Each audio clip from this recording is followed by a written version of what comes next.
రేపు సెలవు అని చెప్పి అమ్మ వాళ్ళ ఇంటికి అయితే బయలుదేరి వెళ్ళిపోయాం. మా వారు డ్యూటీకి వెళ్ళారు. ఇంకా మన బండి ఉంది కదా, అది వేసుకుని జిజ్ వెళ్ళిపోవటమే. అమ్మ వాళ్ళ ఇంటికి వెళ్ళేటప్పుడు అయితే వెదర్ చాలా బాగుంటుంది. చక్కగా రొయ్యల చెరువులు వస్తాయి, అటుపక్క ఇటుపక్క పొలాలు, తాడి చెట్లు, నడిచి వెళ్ళేవాళ్ళు, సైకిల్ తొక్కెళ్ళే వాళ్ళు, నారదొడ్లు అయితే మేము అంతకుముందు వెళ్ళినప్పుడు చిన్న చిన్నవి, ఇప్పుడు చక్కగా నారు వచ్చేసినాయి పై దాకా. చూడటానికి విజిబుల్ అపీరెన్స్ అయితే చాలా బాగుంటాయి.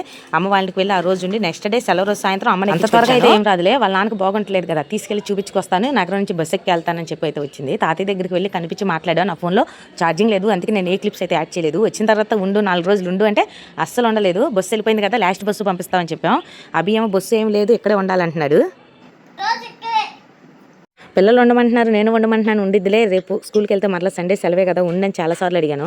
వెళ్ళిపోవాల్సిందే అంది. అన్నం తినమంటే ముందు రోజు అమ్మకి లైట్గా ఫీవర్ వచ్చిందంట. నాకేమొద్దు, నిమ్మకాయ పచ్చడి తినాలనిపిస్తుంది. బయట నుంచి తీసుకొచ్చాను, అదే తింది. కానీ అమ్మ మన ఇంటికి వస్తే ఆ హ్యాపీనెస్ వేరు కదా, చాలా హ్యాపీగా ఉంటుంది. డాడీ వచ్చి ఎక్కించుకెళ్ళిపోయాడు. ఉంచమన్నానని నా మీద అయితే పెద్దగా అరిసేసాడు. ముందు చెప్పకుండా ఇప్పుడు